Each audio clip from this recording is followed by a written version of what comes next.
The stars hung silent in the black void as the Valthek warship Crimson Talon glided through contested space. Commander Vextil stood on the bridge, his scaled hands clasped behind his back, watching the view screens with satisfaction. His ship was a weapon of beauty, bristling with energy cannons and shield generators that could withstand the firepower of entire fleets. The Valthek Empire had ruled this sector for 3 centuries, and Vextil intended to keep it that way. "Commander, we have detected a vessel," announced the sensor officer, his voice carrying across the quiet bridge. "Small craft, human design. It appears to be damaged and drifting." Vextil's eyes narrowed with interest. Humans, the newest species to stumble into galactic politics, barely 2 generations removed from their primitive planet. They had spread across several star systems with surprising speed, but they were still children playing with technology they barely understood. The Galactic Council debated endlessly about what to do with them, but the Valthek knew the truth. Humans were weak, disorganized, and perfect examples of why inferior species should know their place. "Bring us alongside," Vextil ordered. "Prepare a boarding team. If there are survivors, I want them taken alive." The Crimson Talon moved with predatory grace toward the small human vessel. It was a scout ship barely larger than a cargo shuttle, with scorch marks along its hull and one engine completely dark. It tumbled slowly through space, lifeless and helpless. Vextil smiled. Perhaps this would be the proof the Empire needed. A living human captive could demonstrate to the entire Galactic Council just how pathetic this species truly was. The boarding team reported back within minutes. "Commander, we have 1 survivor. Human male, conscious and ambulatory. He surrendered without resistance." "Excellent. Bring him to me." Vextil watched as the security team marched their prisoner onto the bridge. The human walked calmly between 4 armed guards, his hands bound in energy restraints that glowed blue against his skin. He was unremarkable in appearance, average height for his species, with dark hair and eyes that seemed to take in everything around him with quiet interest. He wore a simple flight suit, torn in places and stained with what might have been blood or oil. "What is your name?" Vextil demanded, stepping closer to examine this specimen of humanity. "Jiho," the human replied. His voice was steady, showing no fear. This surprised Vextil slightly. Most captives trembled or shouted or begged. This one simply stood there waiting. "Jiho, and what were you doing in Valthek space?" "My ship had engine trouble. I was trying to reach a repair station when the reactor failed. I've been drifting for 2 days, Jiho spoke clearly, his words simple and direct. He met Vextil's gaze without challenge or defiance, just a calm acceptance of his situation. Vextil circled the prisoner slowly. "You understand that you have violated Empire territory. This is an act of war." "I understand that my ship broke down in the wrong place at the wrong time," Jiho said. "I meant no offense to the Empire." Sub-Commander Ralph approached from his station, his expression more thoughtful than his commander's. "The human ship has been secured in our docking bay. Initial scans show primitive technology, barely capable of sustained faster-than-light travel. The damage appears to be from system failure, not combat." "Primitive," Vextil repeated with satisfaction. As expected, he turned back to Jiho. "You will be taken to a holding cell. You will answer our questions about human settlements, military capabilities, and defensive positions. If you cooperate, you may survive long enough to be returned to your people. If you resist, you will learn why the Valthek Empire has remained dominant for so long." Jiho nodded slowly. "I'll cooperate. I just want to go home." "Take him away," Vextil ordered. The guards moved to comply, surrounding Jiho and guiding him toward the detention level. The human went without resistance, his steps measured and calm. Ralph remained beside his commander as they watched the prisoner disappear through the bridge doors. "Something troubles me, Commander." "What could possibly trouble you?" "We have captured a human. This is a gift from the void itself." "The capture was too easy," Ralph said quietly. "His ship's distress beacon should have attracted human patrols. Why was he alone? And his behavior? Most species show fear when captured by the Valthek. He shows nothing." Vextil waved a dismissive hand. "He is in shock. Or perhaps humans are simply too stupid to understand danger when it faces them. Either way, he is ours now. Contact the High Command. Inform them that we have acquired a human prisoner for interrogation. This will look very good in my service record." In the detention level, Jiho was placed in a maximum security cell. The room was small, with walls of dark metal and a single energy barrier that hummed with power across the entrance. A sleeping platform extended from one wall, and a basic sanitation unit occupied the corner. Nothing else. The guards activated the barrier and left him alone. Jiho stood in the center of the cell for a long moment, completely still. Then he moved to the barrier and examined it carefully, his eyes tracing the energy flow patterns. He reached out slowly, stopping just before his fingers touched the field, feeling the heat radiating from it. After a moment, he nodded to himself as if confirming something. He walked to the sleeping platform and sat down, his posture relaxed. His bound hands rested in his lap and he closed his eyes, breathing slowly and evenly. To anyone watching the security feeds, he appeared to be resting or perhaps meditating.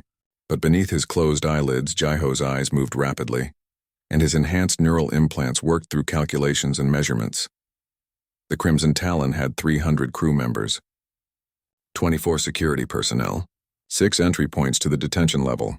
The ship's reactor signature indicated a Class 7 Valthek military vessel, which meant specific shield configurations and power distribution systems.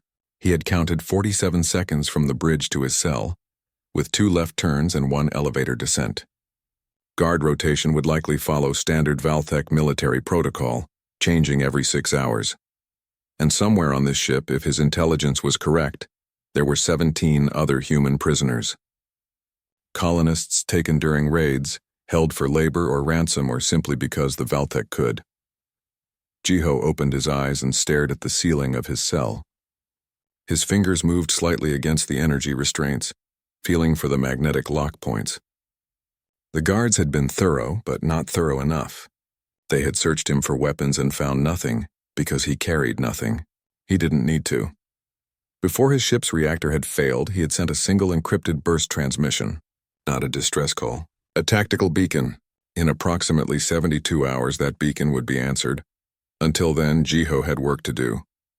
He settled back against the wall and allowed himself a small smile. Commander Vextil thought he had captured a prize. He thought he had caught a helpless human to parade before his superiors. He thought he had won. The Valthek had no idea what they had really brought aboard their ship. They had no idea they had invited a Reaper into their home. The interrogation chamber was designed to intimidate. Cold metal walls reflected harsh white lights, and a single chair sat in the center of the room, surrounded by scanning equipment and restraint systems. Commander Vextil waited as the guards brought Jiho inside and secured him to the chair. The human sat quietly, his expression neutral, his eyes taking in every detail of the room. Vextil began circling the prisoner slowly. "You have slept. You have eaten. Now you will answer questions. Where is the nearest human military base?" "I don't know," Jiho replied. "I'm a civilian pilot. I transport supplies between colonies. I don't work for the military. What colonies do you service?" Jiho hesitated, just long enough to seem reluctant. "New Jeju, Hanbit Station. Sometimes the mining outpost on Cheon 3. Vextil nodded to Routh, who stood near a computer console recording everything. These names could be verified, cross-referenced with Valthek intelligence. If the human was lying, they would know soon enough. How many humans live on these colonies? New Jeju has maybe 10,000 people. Hanbit Station is smaller, 3,000 or 4,000. The mining outpost has a few hundred workers, but they rotate out every 6 months. Jiho spoke calmly, providing answers that sounded specific enough to be truthful. The questioning continued for hours. Vextil asked about ship capabilities, colony defenses, trade routes, and communication systems. Jiho answered each question with the same measured calm, sometimes claiming ignorance, sometimes providing information that seemed useful. He never volunteered more than asked, but he never seemed to actively resist either. What Vextil didn't notice was the pattern in Jiho's own questions. "How long have you been in service with the Valthek fleet?" Jiho asked during a brief pause. "I asked the questions here, human." "Of course. I'm sorry. I was just curious. Your ship is impressive, very advanced compared to what we have. How many crew members does it take to run a vessel like this?"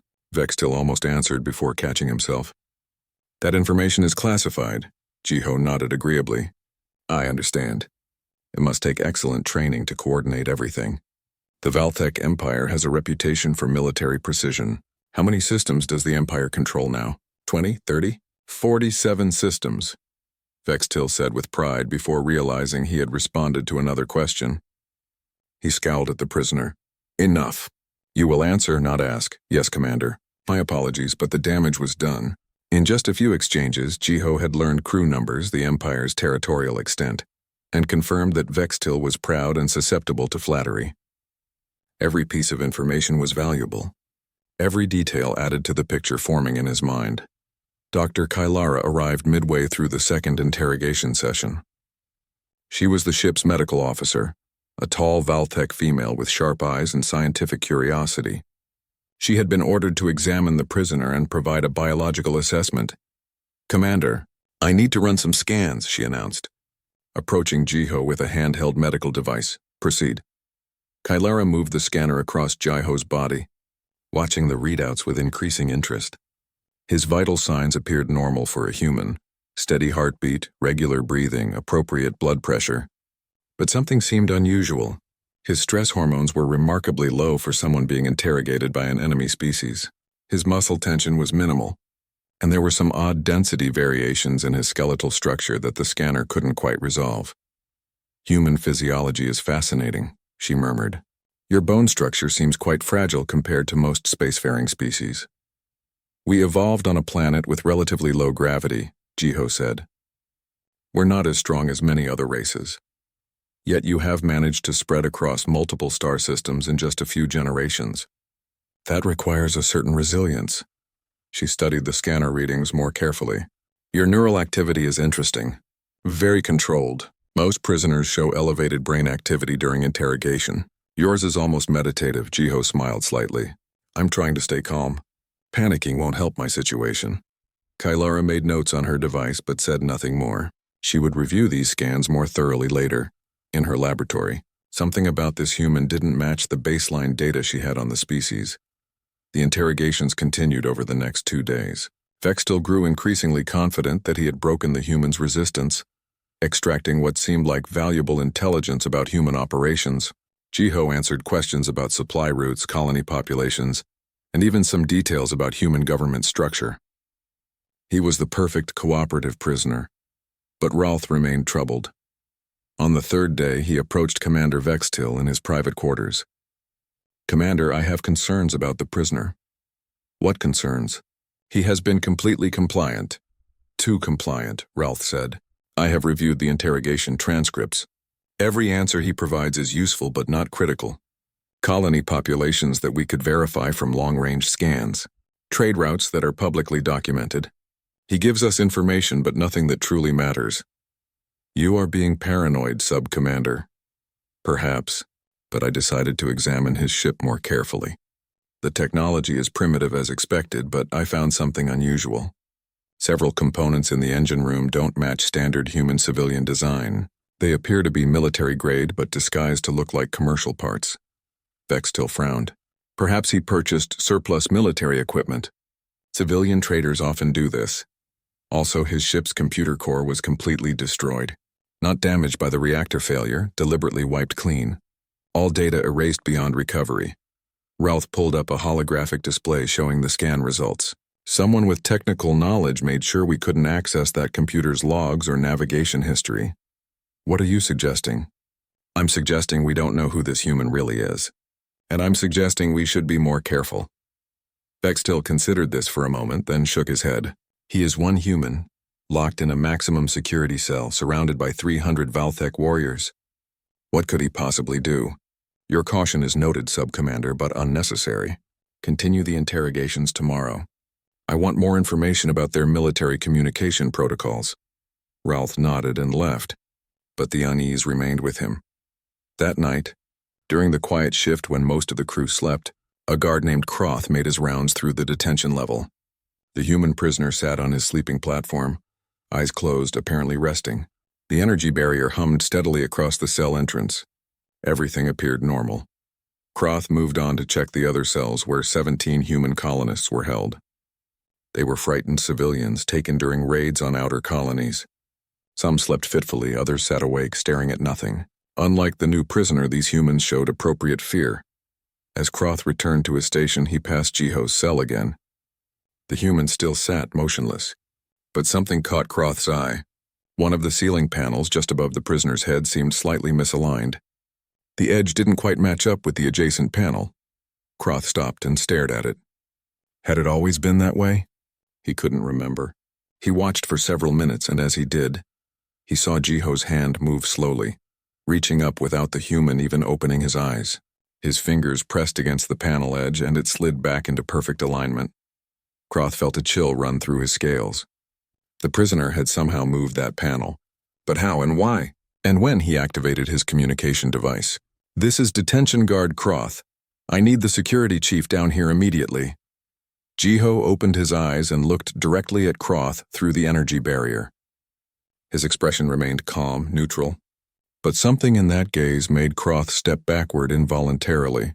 The human smiled just slightly and closed his eyes again. Guard Captain Threx arrived minutes later and reviewed the security footage. The recordings showed nothing unusual. Jiho sitting quietly, occasionally standing to stretch, using the sanitation unit, eating his provided meals. No tampering with ceiling panels. No suspicious activity whatsoever. "You imagined it," Threx told Croth. "The panel alignment looks fine now.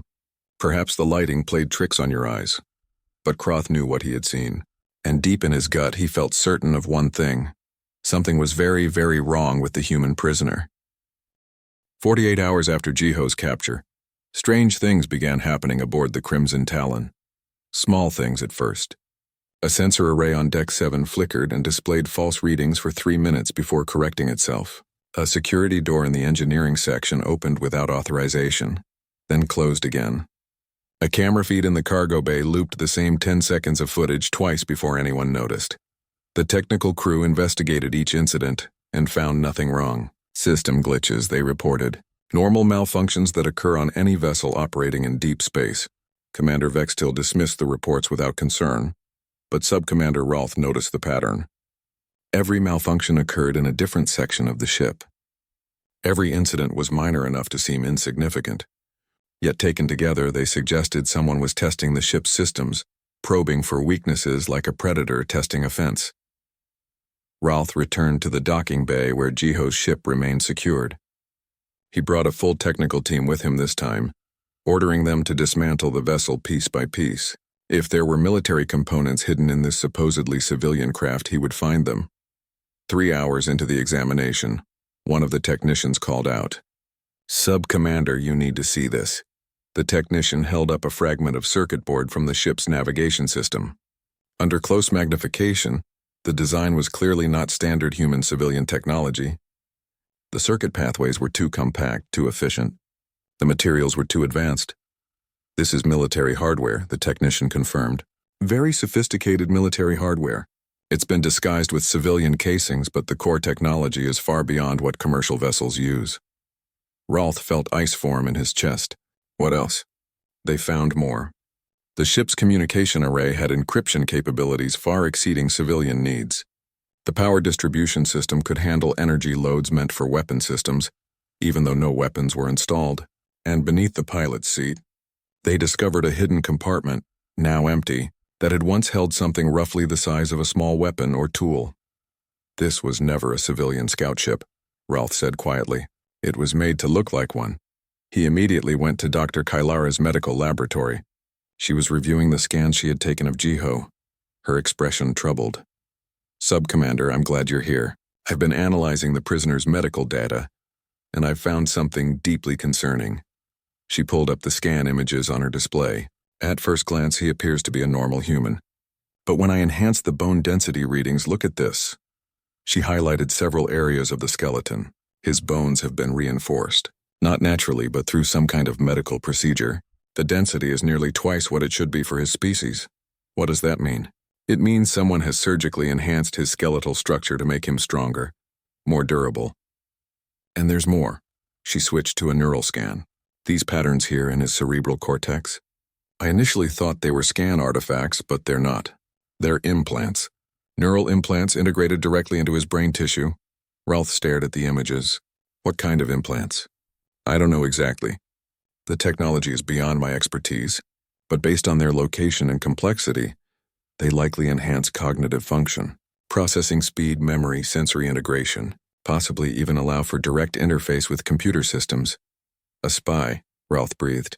He's not a civilian. He's a military operative. Or something worse, Kylara added. I've never seen augmentation this extensive in any species. Whoever performed these procedures invested enormous resources into this one individual. Ralph didn't wait. He ran to Commander Vextil's quarters and demanded entry. The commander listened to his report with growing unease. Are you certain of this? The evidence is undeniable, Commander. His ship was military in disguise. His body has been surgically enhanced. He's been sent here deliberately. But for what purpose? What could one human accomplish aboard a Valthek warship? Neither of them had an answer to that question. Not yet. In the detention level, another incident occurred. A young woman named Hyejin was being moved from one cell to another. She was a colonist from New Jeju, captured 3 months ago during a Valthek raid. She had lost weight during her imprisonment, and her eyes carried the haunted look of someone who had given up hope. The guards marched her past Jiho's cell on the way to processing. For just a moment, their eyes met through the energy barrier. Hyejin stopped walking so suddenly that the guard behind her nearly collided with her. She stared at Jiho with an expression that shifted rapidly from shock to recognition to absolute terror. No, she whispered. Oh God, no. You're one of them. Move along, human, the guard ordered, pushing her forward. But Hyejin twisted back to look at Jiho again, her eyes wide. They don't know, do they? They don't know what you are. The guards dragged her away, confused by her outburst. In his cell, Jiho remained perfectly still, his expression unchanged. But he had seen the recognition in Hyejin's eyes.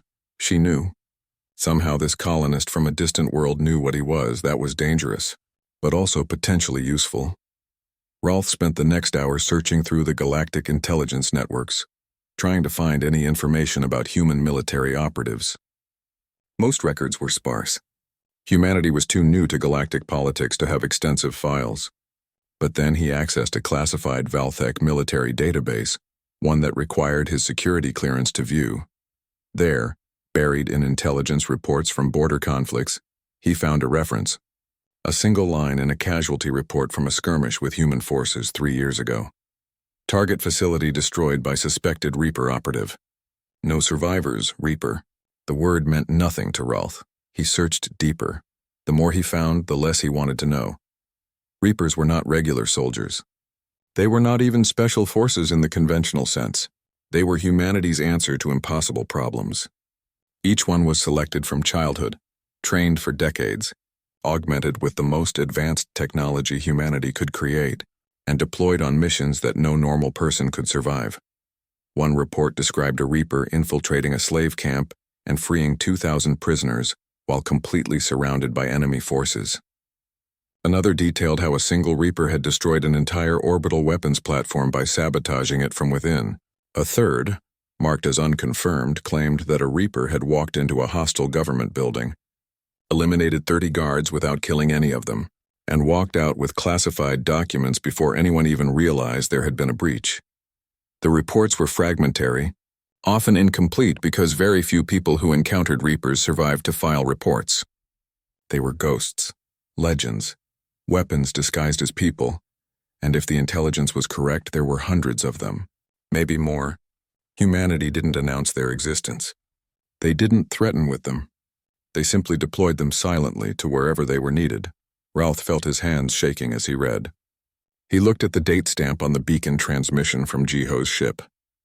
72 hours ago, which meant, we have 12 hours, he said aloud to the empty room.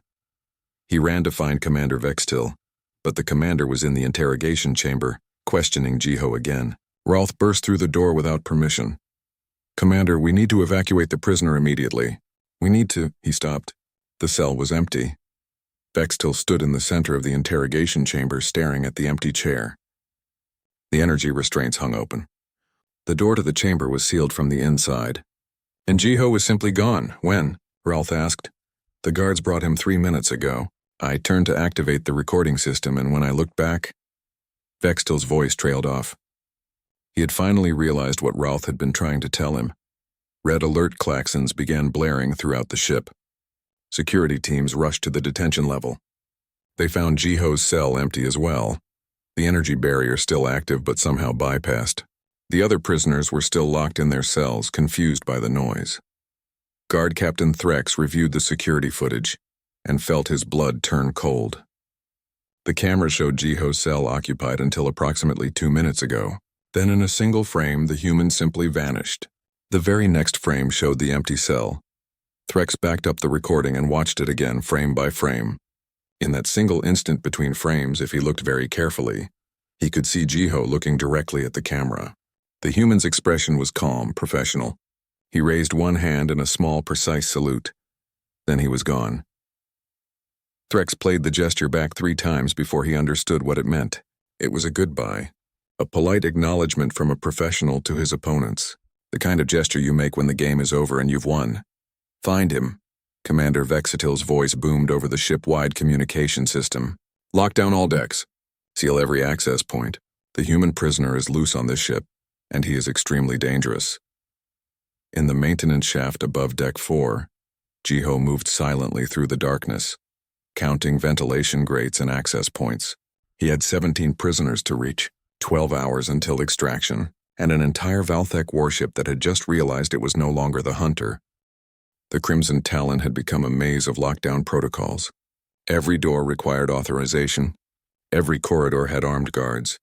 Every deck was flooded with security personnel searching for one human who seemed to move like smoke through their ship. Commander Vextil stood in the command center, watching multiple security feeds simultaneously. How can one person evade 300 crew members on a sealed vessel? Nobody had an answer. The security teams found only traces of Jiho's passage, an unconscious guard in a maintenance corridor, carefully positioned so he wouldn't be hurt. A weapons locker forced open, 3 pistols missing. A vent panel removed and replaced so precisely that it took 10 minutes to notice it had been disturbed. He's using the maintenance shafts, Guard Captain Threx reported, but the shafts are monitored. We should be able to track his movements. Except they couldn't. The cameras in the maintenance systems showed nothing. Not Jiho moving through them, but nothing at all. Empty corridors, undisturbed spaces. Yet guards kept finding evidence that someone had passed through minutes before. Sub-Commander Rolth finally accessed the highest level of classified intelligence he could reach. He found a report from a Keltorian military officer who had encountered a Reaper during a hostage situation. The report was marked as educational material for Special Forces training. The Keltorian officer described how the Reaper had infiltrated a secured facility by studying its systems from outside, then moving through it as if he had built the place himself. They don't fight like soldiers, the report stated. They think 3 moves ahead. They know our protocols better than we do. They turn our own systems against us. And they never ever make unnecessary kills. They disable, disarm, and disappear. It's not brutality. It's precision. Ralph read that last line twice. Not brutality. Precision. He thought about the guards found unconscious but unharmed. The weapons taken but never fired. Jiho wasn't trying to kill the crew. He was trying to accomplish something specific. But what? The answer came from the detention level. Commander, the human prisoners are gone. Vextil felt his heart skip. What do you mean, gone? Their cells are empty. All 17 of them. The energy barriers are still active, but the prisoners have vanished. Vextil and Ralph rushed to the detention level. The cells were indeed empty. Not broken open, not forced. The barriers hummed with power across the entrances, completely intact. But the prisoners had somehow been removed from sealed. Monitored cells without triggering a single alarm. Check the logs, Rolth ordered. The detention system logs showed no errors, no breaches, no irregularities. According to the computer, the prisoners were still in their cells. The system simply couldn't detect that they were gone. He's rewriting our computer systems, Rolth realized. The neural implants. He's interfacing directly with our ship's network, making it see what he wants it to see. That's impossible. Commander, we are dealing with a Reaper. I suggest we stop thinking about what's impossible and start preparing for what's next. What came next was worse than Vextil had imagined. The freed prisoners appeared on Deck 3, armed with the stolen weapons and led by a man named Minho. He was a former colony defense officer, middle-aged but capable, and he moved with the confidence of someone who had been given clear orders. Minho's group didn't attack. They simply moved through the corridors with purpose, heading toward the escape pod bays. When security teams tried to intercept them, They found the corridor doors sealed with command-level authorization codes. By the time the guards bypassed the locks, the prisoners had already moved to the next section. They have a map, Threx realized. A complete ship schematic. They know exactly where they're going. Jiho had given them more than weapons. He had given them knowledge. Meanwhile, systems throughout the ship continued to malfunction. Not failing catastrophically, just behaving strangely. A weapons targeting array locked onto empty space and wouldn't reset. The shield generators cycled through diagnostic modes randomly. The internal communication system developed a delay, making it difficult for security teams to coordinate. Dr. Kylara, watching from her medical bay, understood what she was seeing. He's not destroying anything. He's disrupting our ability to respond. Every malfunction creates confusion and divides our attention. Vextil made a decision born of desperation. Tactical Officer Kren, plot an intercept course for those escape pods. We'll destroy them as they launch. Commander, they're civilians, Ralph objected. They're evidence of our failure. The Empire cannot allow. The lights on the bridge flickered and died. Emergency lighting activated, bathing everything in red. Then the main power returned, but now several consoles showed error messages. Jiho appeared on the main view screen. Not in person, but as a transmission hijacking their communication system. He stood in what looked like the ship's communications array room, surrounded by complex equipment. Commander Vextil, Jiho said calmly, you're about to make a serious mistake. I would advise against pursuing those escape pods. Vextil stared at the screen in rage and fear. You have committed an act of war against the Valthek Empire. You will be— I came here for one reason, Jiho interrupted, to retrieve prisoners that you took illegally from human colonies. That's all. You can let them go and keep your ship intact, or you can force me to take stronger measures. Your choice. Stronger measures? You're one human on a ship with 300 warriors. Jiho's expression didn't change. Commander, I've been loose on your ship for 6 hours. In that time, I've accessed your computer core, mapped your entire vessel, bypassed your security systems, freed 17 prisoners, armed them, and rigged your reactor to create a localized electromagnetic pulse that will disable every system on this ship. And I did all of this without killing a single member of your crew. He leaned forward slightly, his calm demeanor somehow more frightening than any threat. Those are not the actions of someone who wants to harm you. Those are the actions of someone showing restraint. Don't mistake restraint for weakness. The screen went dark. Vextil turned to his engineering staff. Is he bluffing about the reactor? The lead engineer checked his systems and went pale. Commander, there are unauthorized modifications to the reactor's magnetic containment system. If these parameters are triggered, it will create a pulse exactly as he described. We would be dead in space. Can you undo it? Not without the authorization codes.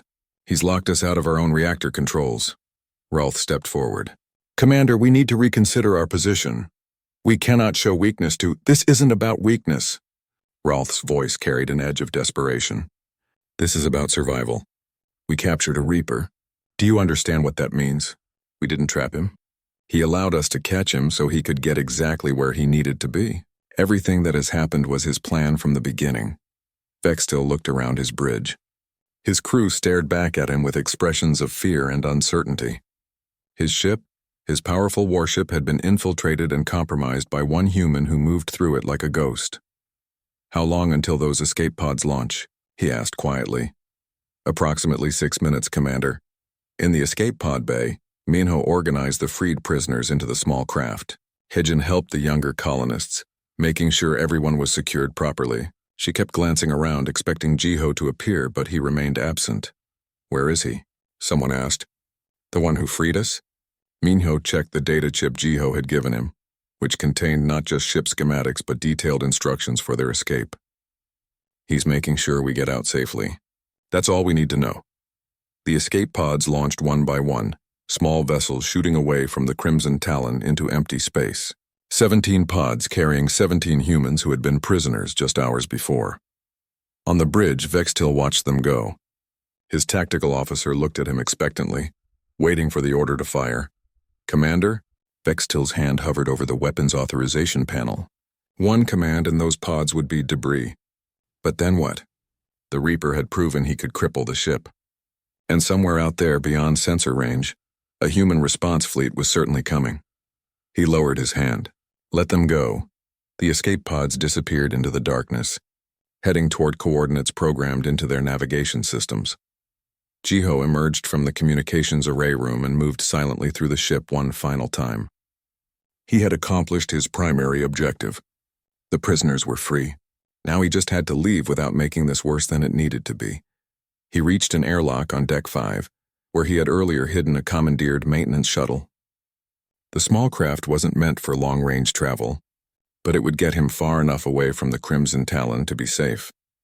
As he prepared to leave, he activated one final communication to the bridge. "Commander Vextil, this is your last message from me.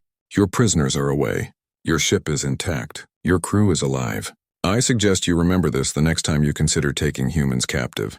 He paused, then added, "For what it's worth, you have good people on your crew. Subcommander Ralph is smart. He figured out what I was long before you did." You might want to listen to him more often." Then Jiho was gone, the shuttle launching from the airlock and accelerating away from the Valthek warship. Commander Vextil stood frozen on the bridge of the Crimson Talon, watching Jiho's shuttle grow smaller on the view screen. For a long moment, nobody spoke. The bridge crew simply stared, processing what had just happened to their supposedly invincible warship.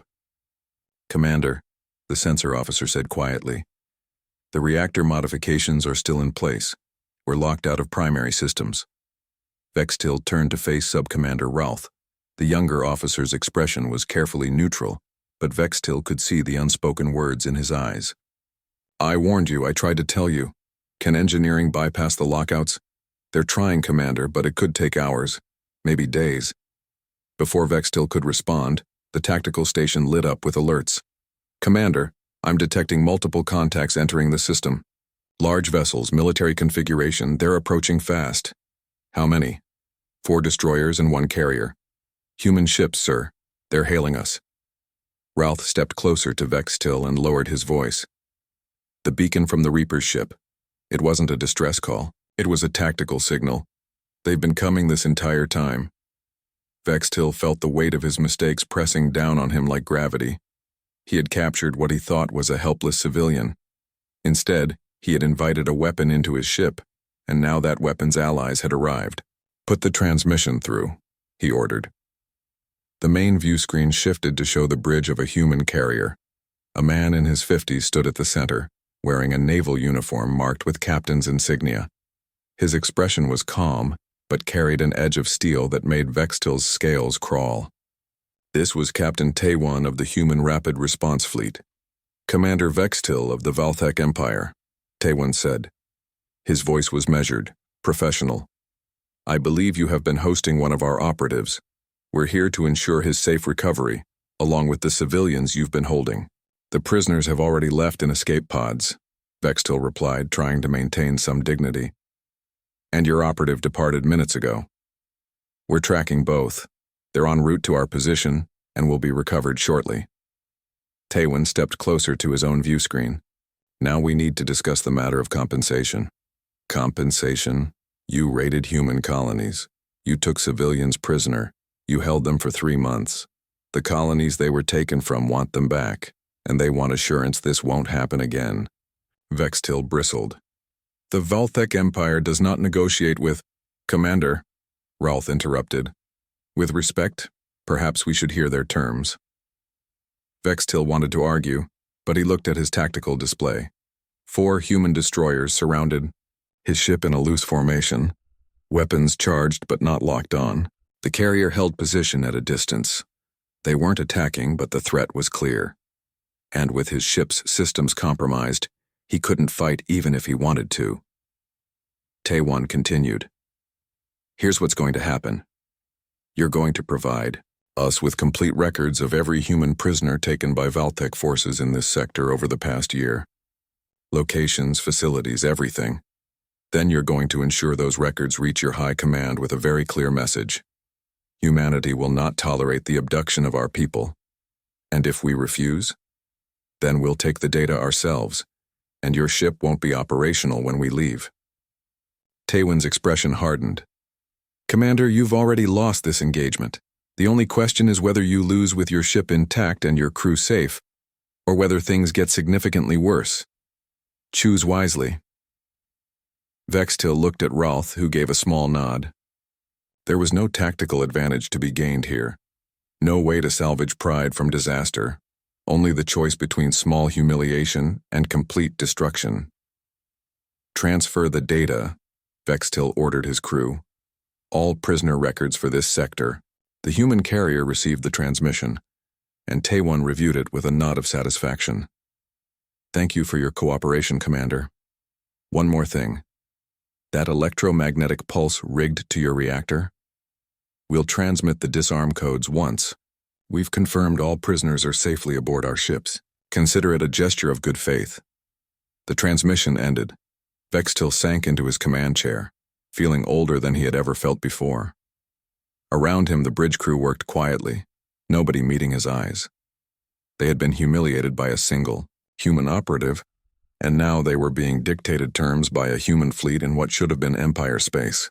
Sub-Commander Rolth, Vextil said quietly. You were correct. About all of it. I should have listened. Rolth said nothing. There was nothing to say that wouldn't make it worse. In the recovery bay of the human carrier Steadfast, Jiho's shuttle touched down alongside the 17 escape pods. Medical teams rushed forward to check the freed prisoners, providing blankets, water, and medical attention. Hyejin stepped out of her pod and immediately looked for Jiho. She found him standing near his shuttle, calmly removing his torn flight suit and pulling on a clean uniform that had been waiting for him. The insignia on the uniform was simple, a small blade symbol with no rank markers. Reapers didn't have traditional ranks. She approached him slowly. You knew, all along. You let them capture you. It was the most efficient way to find where they were keeping prisoners, Jiho replied.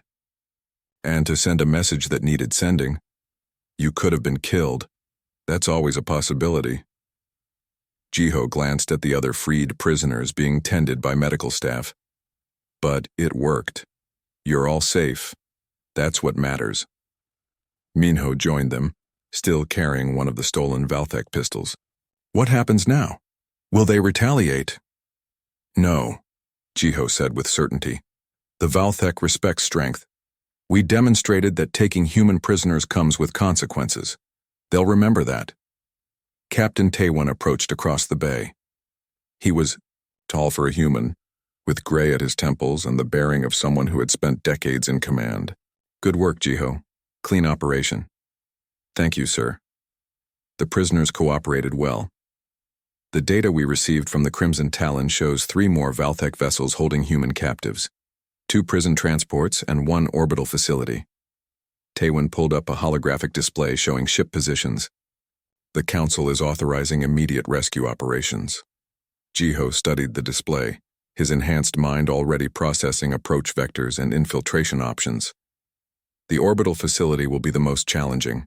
Heavy security, multiple redundant systems. That's why we're sending you and 3 others. The transport ships can be handled by standard boarding teams, but the facility needs a Reaper touch. Understood. When do we deploy?